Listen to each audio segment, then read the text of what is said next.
네, 한때 삼성이 흔들리면 한국 경제도 흔들린다라는 말까지 있었죠. 그만큼 우리나라에서 반도체 산업의 중요성은 두말할 필요가 없는데요. 지금도 여전히 우리 경제 든든한 버팀목 역할을 하고 있을까요? 오늘 이 이야기에 대해서 좀 다뤄보도록 하겠습니다. 김덕파 고려대학교 경제학과 교수님 모셨습니다. 어서 오세요. 안녕하세요. 네, 반갑습니다. 네. 지금 얘기한 것처럼 삼성 없이 한국 없다, 한국 경제 없다, 뭐 이런 얘기가 있어서 이제 한참 뭐 삼합회, 삼협회 이래가지고 이제 제조 3차 벤더들까지 합쳐져서 얘기가 네. 되고 있었는데 지금 이제 하이닉스가 많이 올라오면서 삼성전자랑 이제 비등비등해졌잖아요. 맞습니다. 근데 지금 현재 상태에서도 그러면은 삼성전자가 지금처럼 이제 1등을 과거처럼 못하는 상태가 되더라도 우리나라 전반적인 경제나 이런 거를 끌고 가는데 큰 문제가 없는 상황으로 좀 뭔가 체질 변화가 돼 있는 건가요? 글쎄요, 굉장히 어려운 질문을 처음 주셨는데, 이제 뭐 어떤 특정 업체를 이야기하기보다는 이제 우리나라 반도체 산업 전체로 봤을 때, 우리 경제에서 차지하는 비중은 아직도 굉장히 높습니다. 그래서 네. 일례로 작년 같은 경우 전체 수출에서 5분의 1 이상을 반도체 산업 혼자 담당을 했거든요. 그렇죠. 제조업은 40개 업종이 넘는 상황에서 이 정도 했으니까 굉장한 이제 비중을 차지한 것이고요. 성장세를 보더라도 지금 우리나라 제조업 위기 이런 말씀 많이 들어보셨을 거예요. 예. 그게 많은 업종에서 이제 성장 추세가 예전처럼 안 나오고 기울기가 이제 낮아지는 그런 게 많이 관측이 되는데 이 반도체 산업 같은 경우가 그 몇몇 안 되는 예외 중에 하나입니다. 네. 아직도 성장세를 좀 유지하고 있고요. 그다음에 시장 조사 기관들이 그 미래의 전망을 내놓는 수치를 보더라도 전 세계 반도체 시장은 앞으로 뭐 여태도 빨리 성장을 했지만 앞으로 더 빠르게 성장할 것이 예상되어서 우리 경제가 앞으로 먹거리로서 계속 중요하게 생각을 해야 된다고 생각을 합니다. 여전히 반도체 산업은 우리 경제에 차지하는 비중이 굉장히 크다. 지금 미국하고 중국이 사실 1차적으로는 스위스 제네바에서 이제 협상을 하게 됐고 이제 런던에서 지금 이틀 동안 진행이 됐는데 일단은 뭐 1차 스위스 제네바에서 이뤄낸 협상에 대해서 합의하기 위한 큰 틀을 또 마련했다라고 하니까 지금 가장 큰 문제는 이제 히토류와 반도체 아니겠습니까? 네. 이제 중국은 히토류를 수출을 또 허가를 해줘야 되고 이제 미국 같은 경우는 중국에 대해서 반도체 그 수출 규제를 했었던 거를 이것도 풀어줘야 되는 거잖아요. 그거에 대해서 교수님 시각은 어떻게 보세요? 그렇게 될 거라고 보세요? 글쎄요. 어떻게 될지는 저도 잘 알 수는 없는데 네. 이게 이제 우리나라 업체들한테는 어떤 영향이 있을까를 생각해 보면 네네. 두 가지로 좀 생각해 볼 필요는 네. 있습니다. 그래서 첫 번째로 이 규제가 어떤 반도체 제조를 위해서 굉장히 필요한 그 장비의 수출을 막은 것도 있고, 예. 그 다음에 굉장히 이제 어드밴스돼 있는 그 반도체 칩 자체의 수출을 막은 두 가지가 있는데, 우리나라 업체들이 중국에서 지금 다 생산 시설이 있는 상황이고요. 네. 만약에 그 제조할 수 있는 그런 장비에 대한 규제가 완화된다면 우리나라 업체가 가지고 있는 제조 시설의 경쟁력을 높이는 데는 도움이 될 것이다. 그래서 중국 내에서 이제 반도체를 공급할 때 좀 더 좋은 반도체를 생산할 수 있는 여지가 생길 것 같다는 생각을 해볼 수 있고요. HBM 같은 게 이제 대표적으로 중국에 수출을 못하는 그 이제 뭐 어드밴스돼 있는 칩이라고 생각하신다면 네네. 그게 풀렸을 때 중국에서 우리나라에 HBM 많이 사갈 것이냐는 조금 더 조심스럽게 생각해야 될 것 같습니다. 이유는 이제 중국 자체에서 이건 자급하기를 원하는 품목의 하나이기 때문에 네. 이런 규제가 풀린다고 해서 그 수요가 꼭 우리나라 업체한테까지 올지는 좀 유심히 봐야 될 필요가 있다 이렇게 생각합니다. 요즘 이제 미국, 일본, 대만 삼각 편대다. 그럼 우리나라는 거기에 못 꼈잖아요. 지금 현재 상태로는. 네네. 그리고 이제 우리나라는 약간 지금 관세 협상을 하는 데 있어서도 미, 중, 그다음에 둘이 협상을 하고 있는데 우린 중간에서 보면은 한미, 그다음에 한중 네. 둘 중에 한쪽을 편을 들면 한쪽이 뭔가 불이익을 당할 것 같은 상황인데 지금 이 삼각 구도 내에서도 결국은 반도체나 이쪽도 그런 영향이 있지 않을까요? 어떤 영향이 있을까요? 이 관세 협상 때문에. 글쎄요. 뭐 요새 지금 미국, 일본, 대만 삼각 반도체 동맹 이런 게 최근에 언론 보도에 나왔던 것 네. 같아요. 근데 조금 더 기억을 더듬어 보시면 2022년에 미국에서 칩스4 뭐 해가지고 그렇죠. 그 국제 반도체 밸류체인 이런 거를 만드는데 거기에는 이제 네 나라가 미국, 그다음에 일본, 대만, 한국 이렇게 예. 들어왔고요. 그 각각의 나라의 역할이 있었습니다. 그래서 미국이 반도체 설계를 주도한다면 대만은 이제 파운드리를 하고 우리나라가 메모리, 그다음에 일본은 소부장 이렇게 맡아준 건데 네. 지금 미국, 일본, 대만 삼각 반도체 동맹 하는 내용을 자세히 보시면 이제 과연 그들이 메모리 분야에 협력을 해서 우리나라를 이쪽에서 배제하려는 움직임이 있느냐 하면 그런 것 같지는 않습니다. 네. 그 하는 내용 자체가 파운드리라든가 뭐 다른 쪽에 계속 있기 때문에 그래서 전체 그 국제 반도체 산업의 협업 체계에서 우리나라의 역할은 아직 명확하다 이렇게 말씀드릴 수 있고요. 또 반면에 생각해 볼 수 있는 것이 만약에 우리나라가 메모리 분야에 강점이 없었다면 네. 이런 국제 협력 체계에 낄 수 있었을까? 그리고 마이크론이 일례로 이제 삼성과 하이닉스를 다 따돌리고 세계 최고의 메모리 회사가 된다. 그러면 아마도 지금 이 걱정하는 삼각 반도체 동맹이 되고 한국이 그 국제 분업 체계에서는 자리를 잃게 되는 그런 걱정을 해야겠지만 아직은 그 정도는 아니다 이렇게 생각을 합니다. 그 보조금 얘기 좀 여쭤볼게. 그 바이든 정부 때 약속했던 그 반도체 쪽의 보조금, 이게 트럼프 대통령 지금 2기 행정부 들어서면서 이 보조금 규모가 너무 과했다, 축소하겠다는 의지를 밝혔는데, 그렇게 되면 우리나라 뭐 삼성전자, SK하이닉스는 어떤 영향을 받게 되는 거예요? 네, 그 바이든 정부 때 했던 게 이제 그 법에 따라서 이제 시설 투자 규모에 따라서 대략 10%가 조금 넘는 정도를 네. 미국 정부가 보조금으로 직접 지급하겠다는 내용입니다. 그래서 제가 기억하기로 삼성 같은 경우는 투자 규모가 대략 50조 원 정도 돼서 네. 받기로 되어 있던 금액이 6 내지 7조 원. 근데 SK 하이닉스는 좀 작아서 투자 규모가 5조 원이어서 네. 받기로 한 돈이 6천억 원에서 7천억 원 네. 정도 됩니다. 이제 조정을 받는다고 하면 비슷한 이제 퍼센트로 받을 테니까 영향이 삼성 쪽에 좀 크지 않을까 그러네요. 이렇게 생각을 하고 있고요. 예. 이게 뭐 보조금이 줄어들면 당장 영향을 미치는 거는 원가입니다. 시설 투자하는데 돈을 더 많이 써야 되는 입장이기 때문에 이제 원가가 올라가는 상황인데 이것이 궁극적으로 그런 국내 우리 업체들의 경쟁력 악화로 이어지냐라고 생각을 해보면 꼭 그렇지는 않을 수도 있겠다는 생각을 합니다. 이유는 뭐 우리나라 업체만 보조금이 줄어드는 것은 아니니까요. 그렇죠.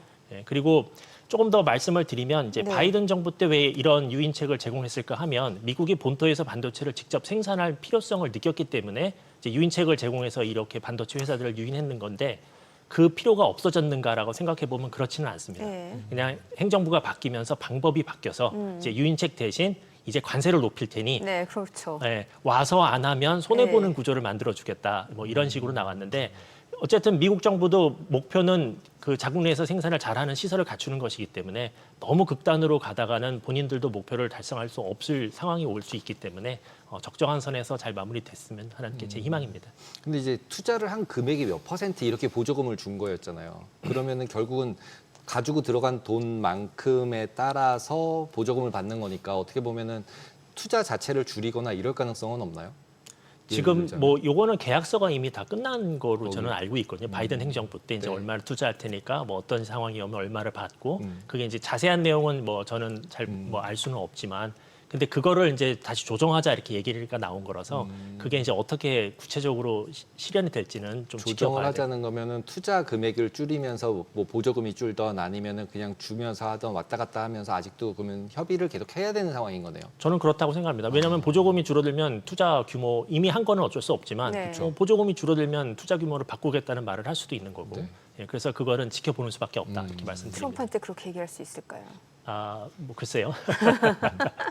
아니 사실 이제 반도체 쪽 많이 이제 알고들 계실 것 같은데 뭐 비메모리 반도체, 메모리 반도체 과연 우리 기업들이 어느 정도 점유율을 갖고 있으며 또 메모리 반도체 쪽에서는 뭐 범용이다, 뭐 아니다, HBM 많잖아요. 이거 다시 한번 좀 쉽게 우리나라 기업들이 어느 정도 입지를 갖고 있는지 좀 설명을 해주세요. 이 업체들 지금 보면 뭐 메모리 시장에서 우리나라 업체의 점유율은 작년 기준으로 제가 기억하기로는 60%까지 올라왔습니다. 우리나라 업체라고 하면 삼성전자, SK하이닉스 포함 두 이렇게 업체가 두 업체. 그러니까 전체 메모리 시장, 그러니까 HBM 아니면 더 기존의 그런 범용, 네. 뭐 DR 뭐 이런 거 하는 거 해서 네. 60% 정도고 HBM만 끊어서 보면 네. 이제 우리나라 두 업체의 점유율이 굉장히 90% 이상으로 굉장히 높아서 네. 지금 뭐 메모리 분야에서는 우리나라가 굉장히 강자다 이렇게 말씀을 드리고요. 네. 지금 삼성 같은 경우는 조금 뭐 안타까운 그런 입장인 것 같아요. 왜냐하면 33년 동안 이 메모리의 절대 강자 위치를 한 번도 그러게요. 놓친 적이 없다가 네. 올해 들어서면서 SK 하이닉스에게 이제 1위 자리를 내주게 되었는데요.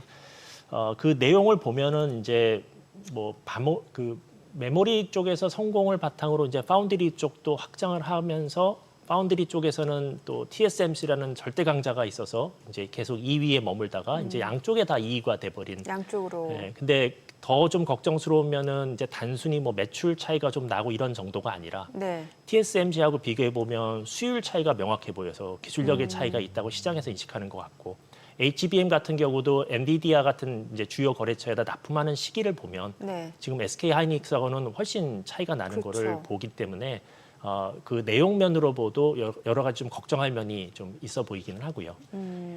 SK 예. 하이닉스 같은 경우는 뭐 과거에 이제 HBM에다 투자를 잘했던 것이 네. AI 붐하고 잘 맞아 떨어지면서 이제 아주 굉장히 잘 된 경우죠. 그래서 뭐 제가 이 업계 관계자들을 우연히 만나서 얘기해봤는데 HBM 투자 결정했을 때에는 이런 폭발적인 수요가 전혀 뭐 예측되는 그런 상황은 아니었다고 하더라고요. 그래서 굉장히 본인들도 이거에 대해서 좀 고무적으로 생각하는 것 같고요. 지금 차세대 제품이라 그러면 HBM4를 들 수 있을 텐데 네. 뭐 마이크론이든 SK 하이닉스는 다 시제품은 내놨습니다. 근데 양산 시기를 지금 우리가 생각해 보면 SK 하이닉스는 당장 올해 할 수 있다라고 이야기하고 있고요. 마이크론은 이제 내년 이야기하고 있습니다. 근데 삼성전자는 양산 시기 제가 잘 모르겠습니다. 그래서 그런 거 보면 지금 HBM에서 SK 하이닉스가 어떤 다른 업체들을 리드하고 있는 상황은 앞으로도 조금 지속될 가능성이 있다 이렇게 생각을 합니다. 그러면 그 앞서서 그 HBM 시장 쪽에서 우리 기업들이 90% 시장 점유율을 차지하고 있다는 말씀을 주셨는데 그 중에서도 SK하이닉스가 압도적으로 삼성과 이렇게 나눠서 하고 있습니다. 연도별로 좀 달랐는데요. 제가 네. 정확한 수치는 기억이 안 네네. 나는데 그리고 제가 2024년 자료를 보질 못했던 걸로 기억이 돼서 SK하이닉스가 좀 더 많았던 좀 더 것으로. 우위고. 네. 예. 지금 이제 AI가 계속 이제 중점으로 바뀌면서 결국 AI 반도체 이 부분으로 포커스되면서 지금 말씀하신 HBM이 계속 이제 점점 더 핫해지고 있는 상황인 건데 이 상황에서 실제로 저희가 반도체만 포커스를 하고 있는 정책이 더 맞는 걸까요? 아니면 실제로 AI다 그러면은 보통 이제 뭐 여러 가지 모델도 있고 뭐 빅하게 큰 모델 만드는 거 투자하는 거 여러 가지가 있는데 아까 빅4 말씀하셨을 때 우리나라는 반도체만 해 이렇게 딱 지정을 해줬는데 자꾸 딴 거 한다고 이렇게 하는 것보다 오히려 반도체 열심히 해서 그냥 우리가 반도체를 그냥 딱 갖자 이렇게 하는 정책이 더 나은 건가요? 아니면 좀 우리도 계속 종속되지 않으려면 이제 네이버가 됐던 뭐가 됐던 카카오가 됐던 이제 자체 모델을 좀 가지고 이렇게 가는 방법이 국가적으로 봤을 때는 산업이나 이런 발전에 있어서는 주가도 그렇고 이런 것 쪽으로 가는 게 더 좋을지 교수님 보시기는 어떠신가요? 뭐 나라가 크기 때문에 네. 뭐 하나만 한다는 건 말이 안 되고요. 여러 가지 다 노력을 해야죠. 이제 그렇지만 이제 우선순위는 정할 수 있다고 생각해요. 뭐 하나를 선택하는 문제는 아닌 것 같고요. 이제 우선순위를 정해야 되는데 그런 면에서 볼 때 저는 이제 반도체 산업이 그래도 뭐 가장 이제 이걸 투자의 개념으로 본다면 리스크가 적은 편이 아닐까. 그러니까 정부가 세금을 써서 어떤 산업 정책을 함에 있어서 그 돈 쓰는 것을 투자의 개념으로 바라본다면 그래도 반도체 제조 쪽이 그래도 좀 가장 확실한 분야가 아닐까라는 생각이 들고요. AI 반도체 지금 이게 커지기 때문에 이제 AI 산업이 발전하기 때문에 AI 반도체가 커지는 거고 그것이 앞으로 반도체 시장을 주도할 것인데 우리나라는 메모리 분야에서 그래도 HBM이 있기 때문에 이 큰 흐름에 이제 편승할 수 있는 기회가 있는 것이라서 거기서 이제 뒤처지지 않도록 정부와 기업이 다 열심히 노력을 해야겠다고 생각을 합니다. 그리고 정부와 기업이라고 뭐 정부라고 하면 어떤 지원이 될 것 같고 기업 입장에서는 어떤 노력을 해야 되는 거예요? 왜냐하면 이게 메모리 같은 경우도 지금은 우위를 점하고는 있지만 계속해서 쫓아오는 기업들이 있다 보면은 또 계속해서 우리도 뭔가 좀 네. R&D도 계속 해야 될 것 같고 어떤 물론 R&D 예. 중요하고요. 예. 근데 우리나라 이제 반도체 산업의 특성은 이제 대규모 제조가 중심이지 않습니까? 대규모 예. 그 대규모 제조는 가장 최첨단 제품을 생산할 수 있는 생산 시설을 계속 끊임없이 갖추는 게 굉장히 중요합니다. 그래서 뭐 최근에 반도체 공장 새로 하나 지으려면 20조 원 정도 든다고 하더라고요. 그 정도면은 원자력 발전소 지을 수 있습니다. 그 정도 규모면 네. 예. 그래서 그런 투자를 이제 기업들이 몇 년에 한 번씩 계속 해줘야 되는 게 이제 반도체 산업의 특성이 돼버렸고요. 네. 한 기업이 감당하기에는 이제 투자 리스크가 그만큼 커진 거죠. 그런 면에서 이제 각국 정부가 이제 그냥 놔둬서는 시장이 실패할 수 있다. 그래서 끼어들면서 이제 보조금을 막 주기 시작한. 네. 그래서 기업 간 경쟁이 요새는 이제 정부 간 경쟁으로 번져버린 게 반도체 시장이라고 이해할 수 있습니다. 근데 그게 결국 비관세 장벽이잖아요. 트럼프가 얘기하는. 그래서 이제 미국으로 들어와 이렇게 얘기를 해버렸는데 그래서 이제 미국으로 들어가면 우리한테 공장을 안 짓는 거잖아요. 그러면은 실제로는 우리나라 경제 전체에는 파급 효과가 적고 없죠. 네. 예, 그런 상황이 되는 걸 되게 우려를 했었는데 지금 약간 그 부분이 좀 이렇게 수면으로 내려간 느낌이거든요. 이제 뭐 미국에서 이제 트럼프가 이제 관세 전쟁을 저렇게 벌리면서 바이든 때는 그 얘기가 제일 핵심으로 올라와져 있었는데 지금은 그냥 관세만 하고 있어가지고 이 네, 부분이 조금 어떻게 풀려져야지 되는 건가요? 우리나라로 봤을 땐 굉장히 불안한 요인이잖아요. 실제로 고용도 늘어나기 힘들고. 뭐 지금 트럼프 행정부 들어오면서 새로운 정책에 대한 대응 부분은 그 뭐 업계 쪽 분들하고 말씀을 나눠봤더니 너무 불확실성이 커가지고 지금 손쉽게 움직이지 못하고 있는 것 같고요. 다만 이제 우리나라 그 관련해서 좀 말씀을 드리면은 뭐 우리나라 정부도 반도체 키우겠다고 많은 이야기를 하고 지난번 정부에서도 용인의 반도체 클러스터 아마 많이 들어보셨을 거예요. 그리고 이번에 이제 새로운 정부에서도 공약사항을 보면 반도체 관련된 내용이 굉장히 여러 가지 나와서 우리나라도 이제 반도체를 중요하게 생각하고 있어서 정책 방향 올바르게 잡아가고 있다 이런 생각은 드는데 이제 구체적인 내용이 좀 들어가 보면 좀 고려해 볼 사항이 있는데 제가 드리고 싶은 말씀은 우리나라는 전통적으로 그 이제 세제 혜택 중심의 혜택을 많이 줍니다. 그래서 법인세 이제 이익이 나면 법인세를 24% 내야 되는데 네가 시설 투자를 많이 하면 거기에 20% 정도를 법인세 낼 거에서 낮춰준다. 이게 이제 세액공제 내용이거든요. 반도체 회사들은 설비 투자 굉장히 많이 하기 때문에 거기에 20% 잡으면은 엄청나게 큰 금액이 잡힙니다. 그렇겠네요. 그래서 이제 일반에서는 정부가 엄청나게 많은 혜택을 반도체 기업에 주고 있다라고 이제 생각하실 수 있는데 잘 알려지지 않은 한 가지는 이제 최저 한세라는 게 있습니다. 그래서 법인세를 깎아주더라도 그 법인세율이 아까 24%를 말씀드렸는데 최소한 17%는 내야 된다. 라는 규정이 있어서 이제 투자를 아무리 많이 해도 이제 그 최저한세에 걸리면 이제 혜택을 못 받는 거죠. 그래서 대규모 투자, 뭐 대규모 이런 지원 정책을 정부가 말했는데 실효성을 높이려면 제 생각에는 다른 나라, 다른 선진국 정부가 하듯이 좀 다른 형태의 지원, 그러니까 직접 보조금 같은 거를 우리나라 정부도 이제 고려해 볼 때가 되지 않았나, 아니 어쩌면 늦지 않았나 이런 생각을 좀 해봅니다. 그 용인 반도체 클러스터 말씀 주셨으니까 이제 그쪽 지나가다 보면은 그 당시 용인 반도체 클러스터 생긴다고 해갖고 막 부동산이 들썩였단 말이죠. 근데 실질적으로 거기가 어떻게 반도체 클러스터가 된지 저는 잘 모르겠거든요.